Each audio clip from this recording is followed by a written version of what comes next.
Bienvenidos nuevamente a esta serie de estudios en el libro del profeta Daniel. Estamos en esta ocasión en el capítulo 8, si me quieren acompañar a sus Biblias allí. En un momento vamos a tener algunas consideraciones en este pasaje.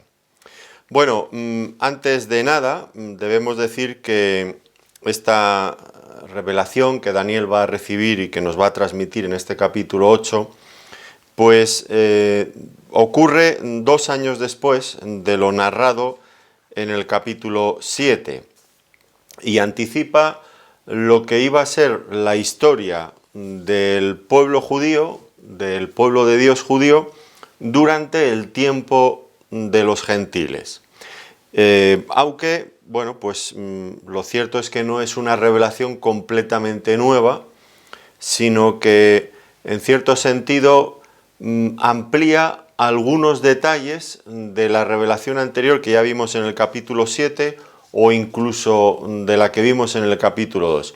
Es como si Daniel estuviera enfocando un zoom sobre determinada parte de esas profecías. Por esa razón, una y otra vez vamos a estar refiriéndonos a esos 2 capítulos, al capítulo 2 y al capítulo 7, que tratan, como recordarán ustedes, de aquellas visiones, la primera que tuvo Nabucodonosor, la segunda que tuvo Daniel. La primera tenía que ver con una imagen colosal, dividida en 4 partes, la segunda, la de Daniel, con 4 bestias.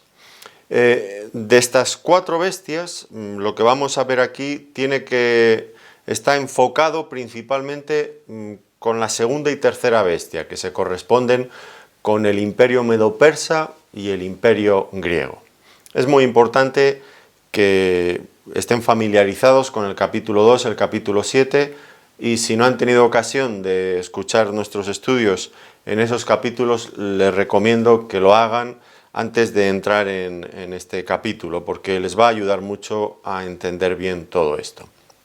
Por lo tanto, estamos analizando con más detalle en este capítulo 8 algunos aspectos de esas visiones anteriores. Y ya digo, lo que vamos a estar viendo sobre todo es las luchas entre el imperio medo-persa, el imperio griego, los descendientes en el imperio griego y, muy importante también en este capítulo, el surgimiento de un personaje siniestro, de un rey malvado, que iba a causar un terrible sufrimiento y dolor al pueblo de Dios, al pueblo judío, que anticipa de alguna manera pues aquella gran tribulación que anunció el mismo Señor Jesucristo, por la que tendrá que pasar el pueblo judío al final del tiempo. Por lo tanto, estamos hablando ya del anticristo aquí en este pasaje. Me estoy refiriendo al sufrimiento del pueblo de Dios, al pueblo judío. Y esto quizás sea conveniente matizarlo en este momento porque siempre hay que hacer la diferenciación entre el pueblo judío y la iglesia. No son la misma cosa, evidentemente. Es cierto que en el Nuevo Testamento, ante el rechazo del pueblo judío, la iglesia toma su lugar. Pero eso no quiere decir que Israel ha desaparecido en los planes y en los propósitos de Dios para siempre, ni mucho menos. Dios, si algo le caracteriza, es su fidelidad a su palabra. Y Él dio promesas específicas al pueblo de Israel, tanto de gloria como también, vamos a ver aquí, de sufrimiento, de juicio, de castigo en muchas ocasiones. Dios va a cumplir todo eso. Ahora, digo esto porque hay algunas personas que interpretan que el pueblo de Israel ha desaparecido en los propósitos de Dios y que todas las promesas que le fueron hechas pues se han de cumplir espiritualmente en la iglesia, y eso no es correcto. Entiendo que no lo es. Dios va a cumplir sus promesas al pueblo de Israel. El apóstol Pablo analiza detalladamente este problema en Romanos, en los capítulos del 9 al 11, y lo que viene a decir es que por el momento Israel no está contando, vamos a decirlo así, no está contando en los planes de Dios en el presente porque han rechazado a su Mesías. Pero eso no quita que al final de los tiempos llegará un momento en que el Señor aparezca, ellos se arrepientan y cumplirá también todas aquellas promesas que le fueron hechas de restauración y de gloria venidera bajo el reinado de su propio Mesías, del Señor Jesucristo. Entonces, digo esto, bueno, pues por aclarar esta cuestión, ¿no? Pero sobre todo porque, bueno, me estoy refiriendo a que estas profecías se enfocan principalmente sobre el pueblo de Dios judío, sobre la nación judía y sobre los últimos tiempos de la nación judía. Aquí ya se percibe bastante, según vayamos viendo el capítulo iremos notándolo, pero aún queda muchísimo más claro en los capítulos 9, en el capítulo 9 y bueno, muchísimo más todavía en el 11, en fin. Y hay que ver todo el conjunto del libro de Daniel, no solamente pequeños detalles sueltos, ¿verdad? Entonces ya estamos en contexto. Por lo tanto, una visión que vuelve a tratar aspectos concretos de unas visiones anteriores que tienen que ver con el pueblo de Israel en su futuro, que tiene que ver también con el conflicto entre el segundo y el tercero imperio, el medo-persa con el griego, y el surgimiento de este personaje siniestro, de este rey malvado que es un prototipo, un adelanto del anticristo. Bueno, pues esos serán los contenidos de los que tendremos que tratar en esta sesión. Entonces ya vamos directamente al texto bíblico y vamos a ir leyéndolo como hacemos en este libro, pequeñas porciones, intentando ver cada una de ellas en detalle. La primera cosa que vamos a ver es la visión del carnero y del macho cabrío, que trata los versículos del 1 al 14. Esta será nuestra sesión en esta ocasión. Y vamos a ver la ocasión de esta nueva visión. Versículos 1 y 2 dice: en el año tercero del reinado del rey Belsasar, me apareció una visión a mí, Daniel, después de aquella que me había aparecido antes. Vi en visión y cuando la vi, yo estaba en Susa, que es la capital del reino en la provincia de Elam. Vi pues en visión estando junto al río Ulai. Bueno, la primera cosa, como digo, la ocasión de esta nueva visión. Y Daniel nos presenta el marco histórico en el momento en el que recibió esta visión. Notemos que Daniel pretende estar escribiendo un libro que, además de ser profético, está enmarcado dentro de la historia. Ocurrió en cierto momento concreto. Y él lo escribió. Creo que no da lugar a pensar este tipo de cosas, como insisten mucho los teólogos liberales, en que este libro fue escrito por otra persona 2 o 3 siglos después de que Daniel viviera. No tiene nada que ver con eso, porque Daniel está diciendo en el momento en que le ocurrió esto, y al final vamos a ver que él escribió todo esto y meditó en ello. Bueno, entonces el marco histórico. Dice que estaba en el tercer año de Belsasar, lo que nos sitúa 2 años después de la revelación anterior, que fue en el primer año de Belsasar. Esto fue en el tercer año. Y dice que estaba en Susa. Esto estaba a unos 370 kilómetros al oriente de Babilonia. Y más tarde esta ciudad, Susa, llegó a ser la capital del imperio persa. Hoy está localizada en Irán. Y era una ciudad realmente ya en aquel tiempo muy, muy desarrollada. El primer código de leyes, el código Hammurabi, pues fue encontrado allí. Y fue rival de Babilonia también en refinamiento cultural. Bueno, era una ciudad realmente muy importante, Susa. Hay que estar familiarizado con ella, porque aparece también en otras partes de la Escritura. Recuerdan ustedes que el libro de Esther, el rey Asuero, pues organizó allí, preparó un palacio y organizó un banquete majestuoso para sus 120 y tantos sátrapas, algo espectacular, y él la embelleció todavía más y la engrandeció. Era la capital del imperio persa. Allí también era donde Nehemías sirvió de copero del rey Artajerjes. O sea que Susa es, en el relato bíblico, es una ciudad importante, y en el mundo secular pues también lo era por su gloria, competía con Babilonia, ya digo, era rival en cuanto a lo cultural, en cuanto a desarrollo, en mil cosas. Y Daniel dice que estaba junto al río Ulai, que debía ser un río o un canal que regaba aquella ciudad. A continuación, versículos 3 al 4, vamos a ver la visión del carnero. Dice: y alcé los ojos y miré, y he aquí un carnero que estaba delante del río y tenía 2 cuernos. Y aunque los cuernos eran altos, uno era más alto que el otro, y el más alto creció después. Vi que el carnero hería con los cuernos al poniente, al norte y al sur, y que ninguna bestia podía parar delante de él, ni había quien escapase de su poder, y hacía conforme a su voluntad, y se engrandecía.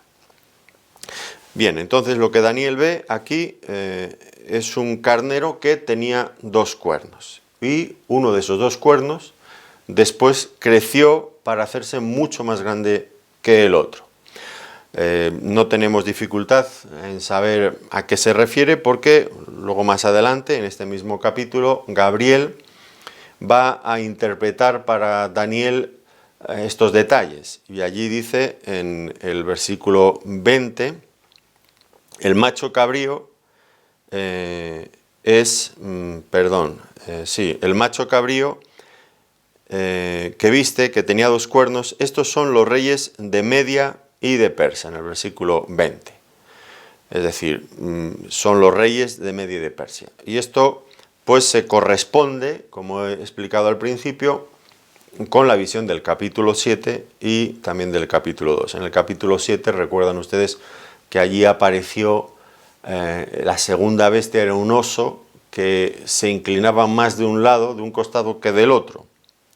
Capítulo 7, versículo 5. Y aquí otra segunda bestia semejante a un oso, la cual se alzaba de un costado más que del otro. Y tenía en su boca 3 costillas entre los dientes. Le fue dicho: levántate, devora mucha carne. Así que se corresponde, ya digo, Daniel está enfocando el zoom sobre esa parte de la visión anterior.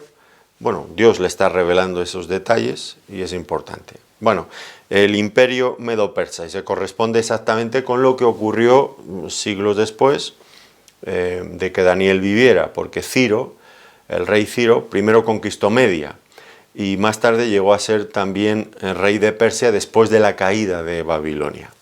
Y consiguió entonces que Persia fuera el reino dominante dentro de esa alianza entre los medos y los persas, que se corresponde exactamente con lo anunciado por la palabra, que un reino dentro de esa alianza, aunque inicialmente eran iguales o iban en desventaja más bien, pues al final creció.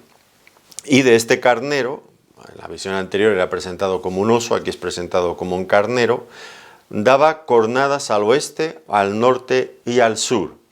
Algunos han asociado que estas cornadas que daban hacia estos 3 puntos cardinales se corresponden, como acabamos de leer en la visión anterior, con las 3 costillas que llevaba entre sus dientes, que pues guardaría relación con las distintas hacia dónde se dirigió el imperio medo-persa en sus conquistas, y se correspondería también exactamente con esto. En todo caso, pues la unión de los medos y de los persas consiguió crear un ejército poderosísimo. No había en aquellos días, en aquella época, ningún reino que pudiera frenar su empuje. Era algo, invencible. Y bueno, al punto, como dice aquí el profeta, que hacía conforme a su voluntad y se engrandecía. Eran imparables. El imperio medo-persa, aquella fuerza, aquel ejército, imparables. Y esto pues les llevó a llenarse de arrogancia. Pensaban que no había nadie, ni ejército, ni nación, ni rey, ni siquiera Dios que pudiera hacerles frente. Se engrandecieron hasta el límite. y, bueno, pues fueron destruidos por esta razón. Seguimos entonces nuestra lectura, versículos 5 al 7, aquí vamos a ver que la visión del carnero, del macho cabrío que destruye el carnero. Ahora aparecerá un macho cabrío que va a destruir este carnero. Vamos entonces, capítulo 8, versículos 5 al 7, dice: mientras yo consideraba esto, he aquí un macho cabrío venía del lado del poniente sobre la faz de toda la tierra, sin tocar tierra. Y aquel macho cabrío tenía un cuerno notable entre sus ojos. Y vino hasta el carnero de 2 cuernos que yo había visto en la ribera del río, y corrió contra él con la furia de su fuerza.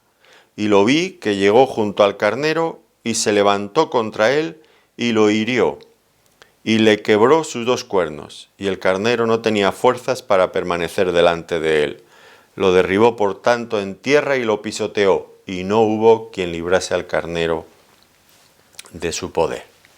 Bueno, pues aquí ahora entra en la escena un macho cabrío que venía del lado del poniente sin tocar la tierra, que da la idea de que venía volando, que venía a toda velocidad. Y Gabriel nos interpreta esto, como en la vez anterior, diciéndonos que este macho cabrío es el rey de Grecia. Dice el versículo 21, el macho cabrío es el rey de Grecia. Y el cuerno grande que tenía entre sus ojos es el rey primero. Pues aquí ya tenemos, nos saca de apuros y de dudas, ya sabemos a qué se refiere. El reino de Grecia, representado aquí bajo la figura de un macho cabrío. Y pues esto también se corresponde con lo que ocurrió en la historia. El imperio medo-persa fue conquistado por el imperio griego bajo la dirección de Alejandro Magno, que logró desplazar una imponente fuerza militar también. Era un gran estratega militar, no cabe la menor duda, y en muy poco tiempo logró conquistar todo el imperio medo-persa, se apoderó de las ciudades de Babilonia, de Susa, en fin, de todo.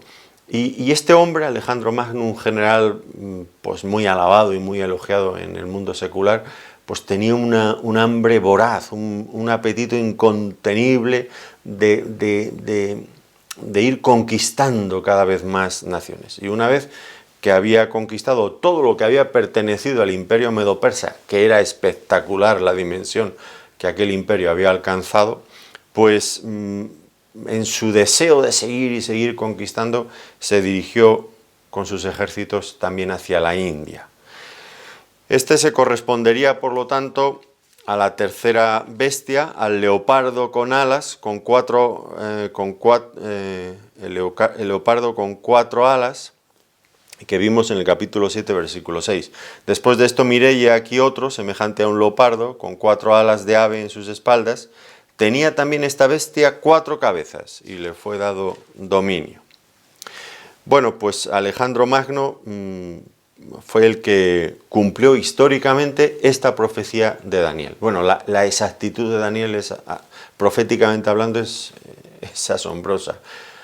Les molesta tanto a los teólogos liberales que la palabra de Dios sea tan exacta, que esta es la razón fundamental por la que ellos se niegan y discuten con todas sus fuerzas que Daniel no fue escrito por Daniel, sino que fue escrito muchos siglos después, una vez que todas estas cosas habían ocurrido y alguien simplemente se dedicó a escribir historia, cuando lo que tenemos aquí es profecía, porque era un hombre que bajo la inspiración de Dios anunciaba el porvenir.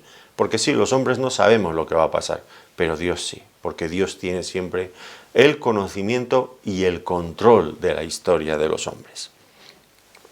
Continuamos entonces nuestro relato. En el versículo 8 ahora vamos a ver la caída de este macho cabrío y su legado. Versículo 8, por lo tanto, dice: y el macho cabrío se engrandeció sobremanera, pero estando en su mayor fuerza, aquel cuerno fue quebrado, y en su lugar salieron otros 4 cuernos notables hacia los 4 vientos del cielo.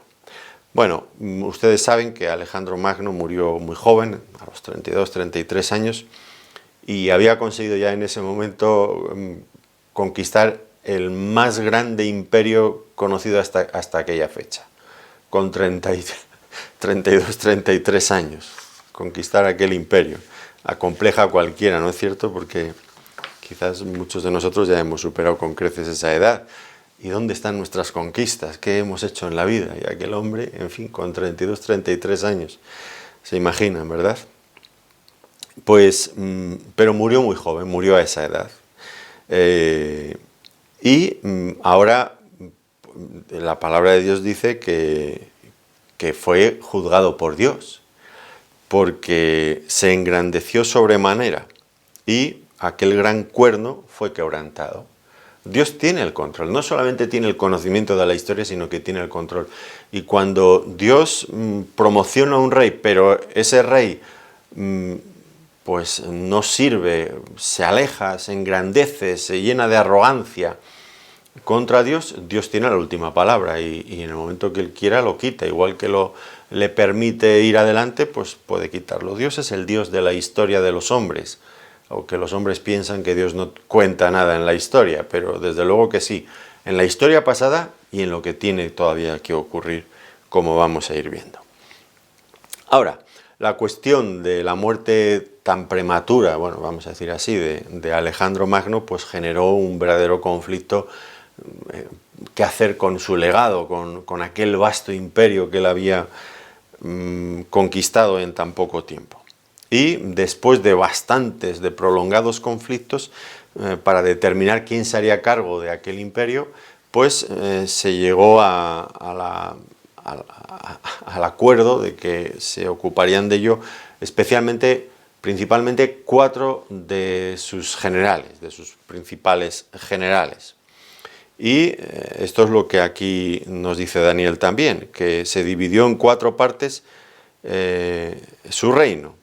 Dice, en su lugar salieron otros 4 cuernos notables hacia los 4 vientos del sur, que se corresponde también con la profecía anterior del leopardo, que finalmente tenía 4 cabezas. Todo va, como ven, muy unido, muy ligado. Ahora, ¿esto se cumplió así en la historia? Pues sí, se cumplió exactamente así también en la historia. Estos generales, estos principales generales, 4 generales entre los que se dividió el imperio de Alejandro Magno, fueron Ptolomeo, que recibió Egipto y otras partes de Asia Menor, Casandro, que recibió el territorio de Macedonia y de Grecia, Lisímaco, que recibió Tracia y otras partes de Asia Menor, Bitinia occidental, Frigia, Misia y Lidia, y Seleuco, que recibió Siria, Israel y Mesopotamia. De estos 4 generales hay 2 que quiero que se queden con ellos en sus mentes, porque los iremos citando a lo largo de que avancemos en este estudio en bastantes ocasiones. Especialmente en el capítulo 11 volveremos a hablar mucho, bueno, el capítulo 11 habla, y nosotros hablaremos con la ayuda del Señor, claro, pues de 2 de estos generales, de los reinos que formaron y sus descendientes, las dinastías que formaron. Esos reyes son Ptolomeo, que estaba en Egipto, y Seleuco, que estaba en el norte de Israel, en el sur de Israel. Egipto al sur, Siria, Mesopotamia, pues todo aquello que quedaba en el norte. Y también le correspondió a Seleuco la parte de Israel. Y ya digo, estos 2, principalmente, estos 2 tienen mucha importancia, los otros no tanto, porque recibieron reinos más al oeste, Grecia, Macedonia, más al norte, todo aquello, ¿no? Pero estos 2 reinos, al norte y al sur de Israel, Israel tenía mucha relación con ellos, estaban en el medio de todo aquel escenario, que eso, si ustedes miran en un mapa, pues van a darse cuenta inmediatamente de que Dios eligió no solamente el pueblo, sino la tierra que le iba a dar de una manera muy estratégica, porque en aquel tiempo las 2 grandes superpotencias que habían existido hasta ese momento habían sido: en el sur estaba Egipto y arriba estaba Babilonia, los asirios. Entonces eran 2 superpotencias que competían entre ellos, tanto económicamente como militarmente. E Israel estaba justo en medio. Todas las grandes rutas comerciales, las rutas militares, todo pasaba por allí. De tal manera que Israel, pues esto desde una perspectiva de cara a que Dios se revelara a las naciones a través de Israel, como si se tratara de un trampolín desde el que llevar el conocimiento de Dios, del Dios Altísimo, a todas las naciones. Israel estaba en el centro estratégico de todo aquello. Todas las rutas pasaban por allí.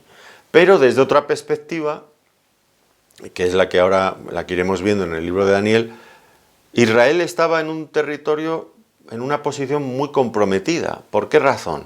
Porque cuando pasaban los ejércitos, pasaban por allí. Y era importantísimo, estratégicamente hablando, hacerse con el control de Israel. Porque no era nada seguro avanzar. Por ejemplo, si los asirios, Babilonia o los descendientes de los que luego gobernaron estas zonas iban a luchar contra Egipto, no era conveniente dejar Israel fuera de control, había que dominarlo primero. Así que todas estas fuerzas militares, cuando iban unas contra las otras, en su paso por Israel, o se abastecían porque les robaban todo lo que tenían, o directamente los conquistaban, o bueno, en fin, y eso era una situación pues muy comprometida para el pueblo de Israel. Dios muchas veces se hace eco de esta situación y les dice al pueblo de Israel que tienen que depender de él. Ellos eran una nación relativamente pequeña en comparación con esas moles, con esas grandes naciones y reinos, ¿no? ¿Dónde podía Israel encontrar seguridad? Pues los profetas una y otra vez les dicen, tenéis que buscar la seguridad en el Señor, porque fuera de él estáis en medio de auténticos tiburones que os van a devorar según abran la boca. No tenéis nada que hacer. Así que, desde una perspectiva, como estratégicamente hablando, para rebelarse a las naciones, Israel estaba en medio de todas las rutas comerciales. Pero, desde otro punto de vista, como digo, esto les llevaba, por el tema militar, les llevaba a tener que confiar plenamente en el Señor para su seguridad. Temas muy interesantes. Bueno, ahora especialmente en Daniel lo que vamos a ver es cómo militarmente Israel se veía siempre afectado por todo esto. Pero eso lo iremos viendo más adelante. Ahora se introduce en la escena un cuerno pequeño. Versículo 9 al 12 vamos a ver cómo se engrandece este cuerno pequeño. Dice, y de uno de ellos, de esos 4 reinos que sucedieron al imperio a Alejandro Magno, de uno de ellos salió un cuerno pequeño que creció mucho al sur y al oriente, y hacia la tierra gloriosa, y se engrandeció hasta el ejército del cielo, y parte del ejército y de las estrellas echó por tierra, y las pisoteó, y aún se engrandeció contra el príncipe de los ejércitos, y por él fue quitado el continuo sacrificio, y el lugar de su santuario fue echado por tierra. Y a causa de la prevaricación le fue entregado el ejército junto con el continuo sacrificio, y echó por tierra la verdad, e hizo cuanto quiso, y prosperó. Pues nos dice que de uno de esos 4 reinos surgió un cuerno pequeño que creció mucho hacia el sur, al oriente y hacia la tierra gloriosa. No lo dice Gabriel, pero luego más adelante en el capítulo 11, que es un capítulo muy denso y muy histórico, trata muchos detalles, complicado, espeso, muy difícil de desarrollar, que con la ayuda del Señor iremos hasta allí. Pero allí en aquel capítulo es donde se arroja aún más luz, digamos que aquel capítulo todavía enfoca más el zoom sobre sobre detalles que ya aparecen en el capítulo 8.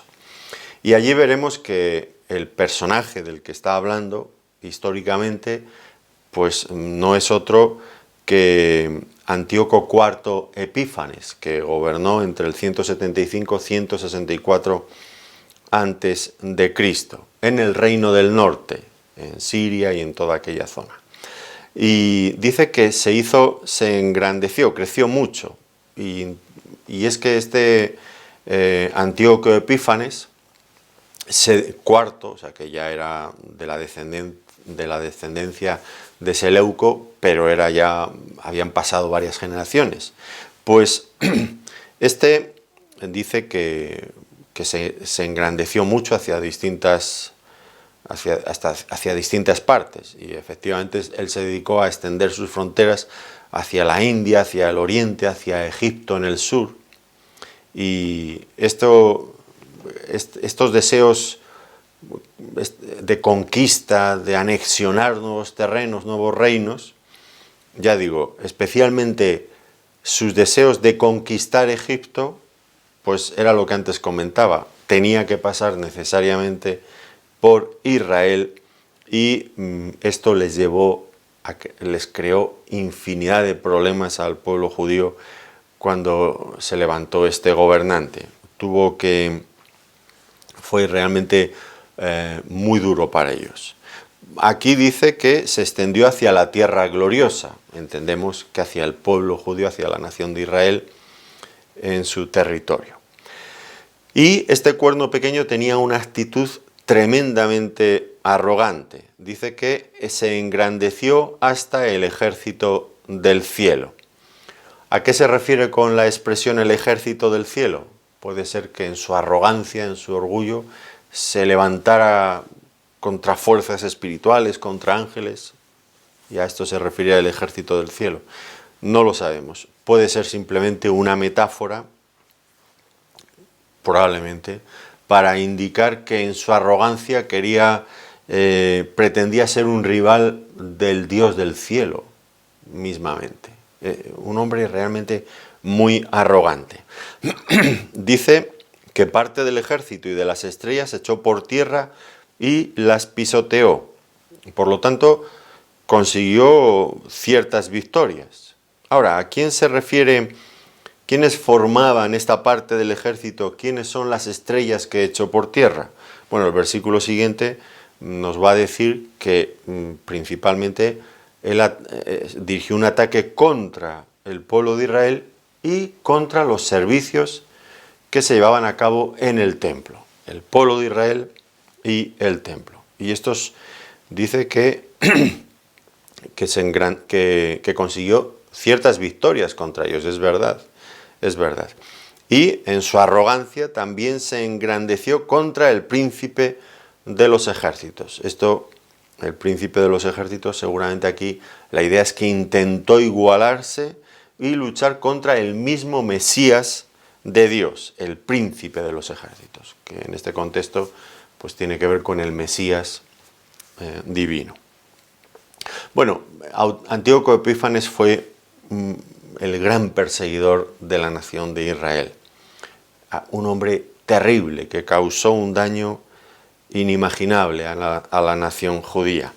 ¿Cuáles eran sus propósitos? Bueno, este personaje nos interesa mucho porque en realidad es un prototipo del anticristo, y muchas veces se enfatiza y la gente, los expositores bíblicos hacen cábalas sobre quién será el anticristo, qué persona, le quieren poner cara, le quieren poner nombre y apellidos. La palabra de Dios mayormente en lo que se enfoca es en describir las características de este personaje siniestro cuando aparezca, y lo hace a través de diferentes prototipos. Un prototipo, desde una perspectiva bíblica, es un anticipo en pequeña escala, como una maqueta pequeña de lo que luego será su desarrollo final ya plenamente en funcionamiento. Y en su cumplimiento inicial, vamos a decir, de esta profecía, ya el primer personaje que surge fue devastador para la nación judía. Y si decimos que era un pequeño prototipo, que el resultado, el cumplimiento final será en su plena expresión, será mucho más grande, ¿qué será? ¿Qué será cuando aparezca el cumplimiento pleno de este personaje? Por el momento vamos a notar las características para que lo identifiquemos llegado el momento para que sepamos quién es el anticristo, cómo va a ser el anticristo, qué cosas va a hacer, cómo va a introducirse en la escena. Y este capítulo y otros más aquí en Daniel, porque una y otra vez es un tema reiterativo, nos va a dar mucha información, toda va en la misma dirección. Dice, lo que vemos es que los propósitos de Antíoco Epífanes en cuanto al pueblo de Israel no era únicamente conquistarlos militarmente, eso también, pero no era eso lo único. Ni principalmente era, también estaba eso, ¿no? Pero había otra cosa que le interesaba mucho. ¿Qué era? Pues él quería, este es un detalle muy importante, él quería borrar, acabar con su religión y con la cultura judía, que iba asociada con la religión, porque claro está que la ley de Dios, para los judíos creyentes, determinaba su vida entera, ¿no? Era algo que guardaba relación con cada aspecto de sus vidas. Y él lo que pretendía no solamente era conquistarlos, vencerlos militarmente, sino acabar con su religión y con su cultura. Podía conquistarlos militarmente, pero ellos podían mantener todavía su religión y su cultura, pero es que no quería eso, quería llegar mucho más allá de eso, quería borrar todo vestigio, todo resto de ello. Por eso las iniciativas que tomó, fijémonos, y por él fue quitado el continuo sacrificio y el lugar de su santuario fue echado por tierra. Notemos, ¿no? Lo que él hacía. Fue quitado el continuo sacrificio, acabar con la vida cúltica, con los servicios dentro del templo. Y lo hizo. ¿Cómo lo hizo? Bueno, él no hizo como había hecho anteriormente Nabucodonosor, por ejemplo, que destruyó el templo. No hizo esto. Él hizo otra cosa diferente. Él profanó el templo, ofreciendo cerdos, allí donde estaba el altar del holocausto, pues ofreció cerdos, que era un animal prohibido dentro de la legislación levítica, o sea, no se podía ofrecer tal cosa allí. Y en lugar de ofrecerlo en el altar que había allí en el templo, pues para Dios, pues lo que hizo, construyó allí un altar para un dios pagano, para Zeus, y ofreció cerdos precisamente a ese dios pagano allí en el templo del Señor. De esa manera lo que consiguió fue profanar el templo y, como consecuencia, los sacrificios cesaron, se terminó las ofrendas y se terminó todo aquello. Así que esta era lo que él estaba pensando, cómo él procedía. Y además de esto, pues por todos los medios, una vez quería quitar la religión judía con toda su cultura y sus leyes, para introducir otra cosa diferente, que era la cultura griega, helenizar a los judíos. La cultura griega, que bueno, pues tenía toda la filosofía de los griegos, muy conocida, todo el saber, sus formas cúlticas también eran muy paganos, toda la mitología griega.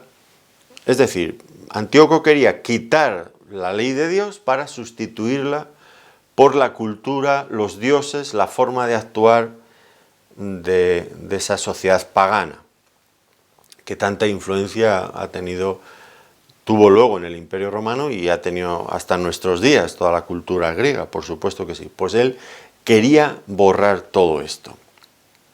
Y se dan cuenta, ¿no?, de la estrategia de este siniestro personaje.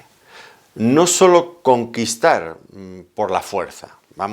Cuando lleguemos al anticristo en el capítulo 13 de Apocalipsis, pues allí una de las cosas que se subrayan es su dominio férreo sobre todas las personas. Nadie podrá comprar ni vender si no tiene la marca de la bestia, matará, torturará, en fin, hará mil cosas, mil maldades a todo el que no le adore y adore su imagen. Eso por supuesto, pero a veces no tenemos siempre tan claro este aspecto de la conquista cultural del pueblo de Dios. La conquista cultural del pueblo de Dios, que era algo que este personaje hizo y que el anticristo, por supuesto, hará también.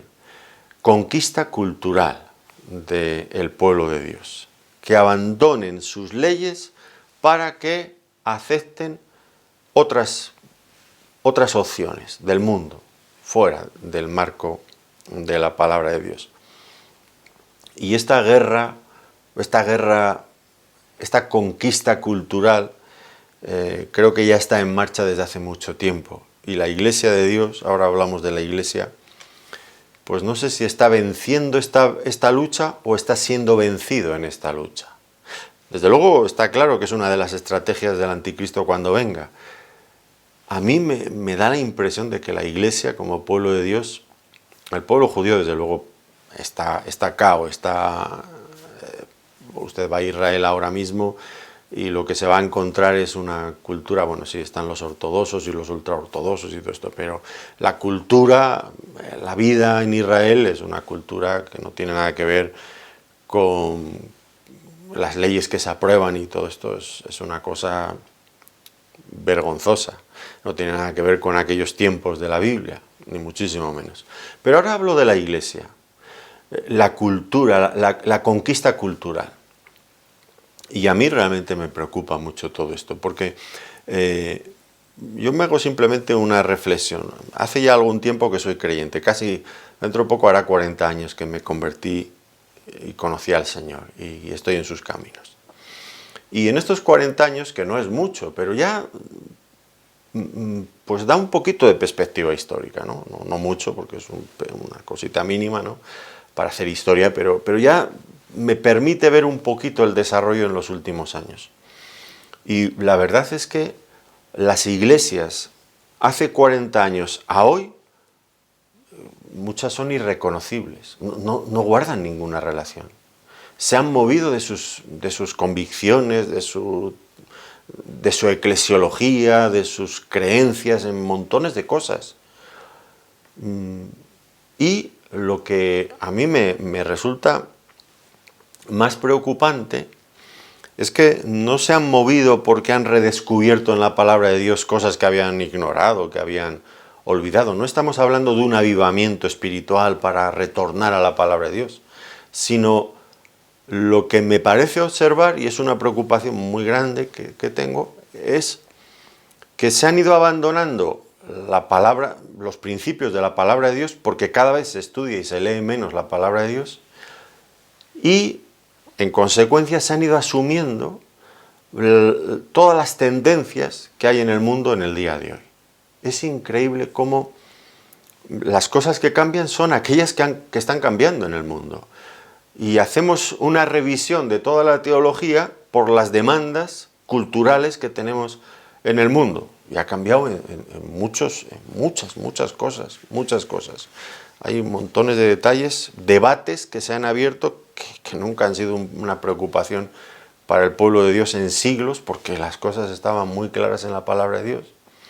Y ahora se discute, o ya directamente no se discute, simplemente se ha abandonado lo que siempre se había creído durante siglos y siglos, y lo hemos cambiado todo no para volver a la palabra de Dios, sino para adaptarnos al mundo y ser menos, parecer como bichos menos raros, que no nos miren tan mal, ¿no? La conquista cultural, como una de las estrategias del anticristo. Y habrá que ver, a veces nos escriben personas creyentes de otras partes, nos visitan en la iglesia, creyentes, y a veces discuten y nos preguntan, y en fin, por cuestiones. Y uno de los razonamientos que les hago siempre es, esta cuestión que me preguntas, ¿te das cuenta que según estás hablando casi estás transmitiendo uno de esos discursos tan de moda en el día de hoy de tal o de cual tema? Y es que es lo mismo, porque cada vez escuchamos menos la palabra de Dios y escuchamos más al mundo. Y nuestra influencia se hace notar, claro, la influencia que recibimos se hace notar, pero no, desgraciadamente no es una buena influencia. Este personaje siniestro, ya digo, la conquista cultural, que abandonemos la palabra de Dios para que volvamos a ese tipo de cosas. La Iglesia de Dios en este día creo que tiene que volver urgentemente a redescubrir la palabra de Dios y afianzarse cada vez más allí y no moverse de esa posición, porque nos están conquistando culturalmente, con todo lo que eso lleva, porque hay muchos principios morales, éticos, de valores, de mil cosas que afectan luego en la vida diaria. Y las epidemias del mundo pues llegan a ser las morales, digo, llegan a ser los problemas constantes también en la Iglesia, porque algo está pasando evidentemente. Por ejemplo, simplemente se me ocurre ahora, el papel del hombre, de la mujer, la idea del matrimonio, del orden dentro del matrimonio. Todo esto se ha cambiado por los nuevos aires de feminismo y de mil cosas que hay a nuestro alrededor. ¿Y qué está pasando ahora? Bueno, el mundo tiene un auténtico cáncer, una auténtica epidemia con los divorcios, con las rupturas matrimoniales. Antes en las iglesias encontrabas algún divorcio cada mucho tiempo, sí, es verdad, ocurrían cosas de esas, pero de guindas a brevas, muy poco. Y ahora es un cáncer también en la iglesia. Y la mayoría de los matrimonios, muchos matrimonios, no voy a decir la mayoría, pero muchos matrimonios se divorcian dentro de las iglesias. ¿Y por qué? ¿Por qué? Pues porque se han abandonado los principios bíblicos para asumir los del mundo, y los del mundo no funcionan. Es importante retornar nuevamente a los principios de la palabra de Dios para estar vacunados frente a esas corrientes, esos virus que vienen volando y que se nos van metiendo a todos. Ahora, dentro de este conflicto que generó Antíoco Epífanes, pues logró bastantes éxitos desde una perspectiva humana, porque esto que digo de la conquista cultural, fíjense lo que dice: y echó por tierra la verdad e hizo cuanto quiso y prosperó. Echó por tierra la verdad. Lo que ellos querían, la echó por tierra. Y prosperó. Y a causa de la prevaricación le fue entregado el ejército, es decir, que consiguió una cantidad de aliados enormes dentro del pueblo de Israel en este deseo que él tenía de conquista cultural, estoy diciendo. Pero no todos se rindieron a él, ni mucho menos. Y surgió una rebelión encabezada por los macabeos. Seguro que usted ha oído de los macabeos. Y ellos resistieron. Hay 2 libros, Primera y Segunda de Macabeos, que no están en nuestras Biblias, porque nunca fueron considerados por los judíos como libros inspirados por Dios, pero tienen bastante valor histórico y es interesante su lectura, porque analizan esa parte ese periodo de tiempo tan angustioso para Israel y la rebelión que llevaron a cabo esta familia de los macabeos, que finalmente consiguieron hacerse con el poder de Israel, pero que tuvieron que pasar muchas dificultades y sufrir mucho con Antíoco Epífanes y en fin, todo aquel periodo. Ahora, vamos a ver también el fin de este cuerno pequeño, versículos 13 y 14. Entonces oía un santo que hablaba, y otro de los santos preguntó a aquel que hablaba: ¿hasta cuándo durará la visión del continuo sacrificio y la prevaricación asoladora, entregando el santuario y el ejército para ser pisoteados? Y él dijo: hasta 2300 tardes y mañanas. Luego el santuario será purificado. Aquí aparecen 2 santos, vamos a decir, en conversación, probablemente eran ángeles, que hablaban acerca de la visión y que lo que intentaban era averiguar, aclarar cuánto tiempo iba a durar las atrocidades que llevaría a cabo este cuerno pequeño sobre el pueblo de Israel. Y dice que serían 2300 tardes y mañanas, lo que equivale a un poco más de 6 años. Y esto, una vez más, como siempre en la palabra de Dios, se cumplió con total exactitud. Antíoco Epífanes comenzó a profanar el templo, podríamos decir el principio del cumplimiento de esta profecía, cuando asesinó al sumo sacerdote Onías III el 12 de septiembre del año 171 a.C.